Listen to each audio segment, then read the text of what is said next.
He didn't break into anything. Nobody held a gun to anyone's head. He just smiled, shook hands, looked people in the eye and lied. For decades, the name is Bernie Madoff, and what he built wasn't just the largest financial fraud in history, it was the most elegant betrayal the modern world has ever seen. Let's go back to the beginning. Brooklyn, 1938. A plumber's son. Not wealthy, not connected, just a young man with ambition and a very dangerous gift, the ability to make people believe in him completely. By the time he was 22, he had saved $5,000 from working as a lifeguard and borrowed $50,000 from his father-in-law. That was enough to start Bernard L. Madoff Investment Securities LLC. Small, modest, hungry. But Bernie had vision. While the big banks traded on the floor of the New York Stock Exchange, Bernie built something faster: electronic trading. His firm helped develop the technology that would eventually become Nasdaq. That's right. The man who would destroy thousands of lives helped build one of the most important financial systems in the world. By the 1990s, Bernie Madoff wasn't just respected. He was untouchable. Former chairman of Nasdaq, philanthropist, donor to hospitals, universities, political campaigns, the kind of man senators returned calls for. His asset management division was even harder to access, exclusive, secretive, and almost impossibly profitable. Consistent returns year after year, regardless of what the market was doing. People didn't just want in. They begged.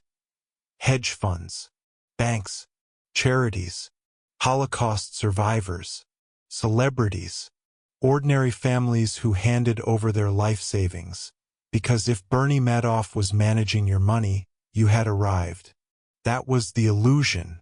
Because behind the polished doors of the 17th floor of the Lipstick Building in Manhattan, there were no trades, no investments, no strategy, just a back office printing fake account statements. The supposed genius, the split-strike conversion strategy Bernie claimed to use, didn't exist. The billions in reported gains were fabricated. Client money wasn't being invested.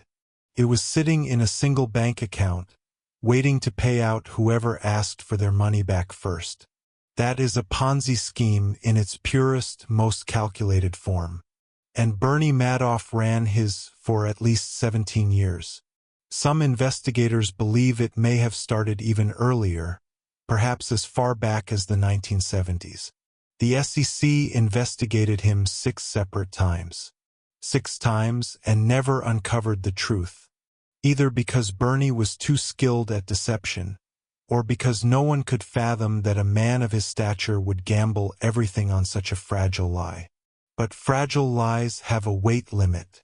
And in 2008, that weight arrived all at once. The global financial crisis struck. Markets collapsed. Investors panicked. And suddenly everyone needed their money back. $7 billion in redemption requests came pouring in within weeks. Bernie had less than $300 million in the account. There was no way out. On the night of December 10, 2008, Bernie Madoff called his 2 sons into his apartment on the Upper East Side of Manhattan. Mark and Andrew both worked for him. Both trusted him. Both believed in him. He sat them down, and he told them everything. He called it, and I want you to hear this carefully, one big lie. That night, Mark and Andrew did something their father had never done. They told the truth. They called their attorney. And the following morning, they reported their own father to the federal authorities. December 11, 2008. 2 FBI agents arrived at Bernie's penthouse on East 64th Street. They asked if there was an innocent explanation for what his sons had described. Bernie Madoff looked at them and said, "There is no innocent explanation. He was 69 years old. On March 12, 2009, he stood in a Manhattan courtroom and pleaded guilty to 11 federal felonies. He admitted that his wealth management business, the one people had begged to join, was a fraud from the very beginning. $65 billion in fabricated wealth. Thousands of victims across the globe. Charities forced to shut down overnight. Elderly couples who lost everything. Their homes, their retirement, their dignity. At least 2 victims took their own lives. One letter sent to the judge read, "I believe with all my heart that my husband would be alive today if he had not had to deal with this." On June 29, 2009, Bernie Madoff was sentenced to 150 years in federal prison, the maximum sentence allowed by law. He walked out of that courtroom in handcuffs, and he never walked free again. But here is where karma stops being an idea and becomes something you can feel in your chest. Bernie's son Mark, the one who turned him in, spent the next 2 years in a spiral of shame, public humiliation, and relentless scrutiny. He couldn't outrun the name Madoff.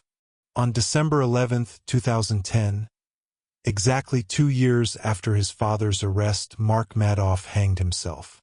He was 46 years old. He left behind 2 young children. Bernie's other son, Andrew, was later diagnosed with lymphoma. He died on September 3, 2014. He was 48 years old. His brother Peter, who had helped run the firm, was sentenced to 10 years in prison. His wife Ruth watched everything she had ever known collapse. The marriage survived the arrest. It did not survive their son's death. She later said Bernie asked her to let him go, and she did. Bernie Madoff died on April 14, 2021, inside the Federal Medical Center in Butner, North Carolina. He was 82 years old. The cause, chronic kidney disease. In prison, he had reportedly earned $710 total, working in the commissary. $710. The man who fabricated $65 billion died earning minimum wage behind bars. In his final interviews, he showed little remorse for his victims. He was more troubled, his own words, by what happened to his family. "I can live with the victim's anger," he said. "What I cannot live with is what happened to my sons." And there it is. The man who spent a lifetime making others believe in him spent his final years believing that his greatest punishment was never the cell, never the sentence.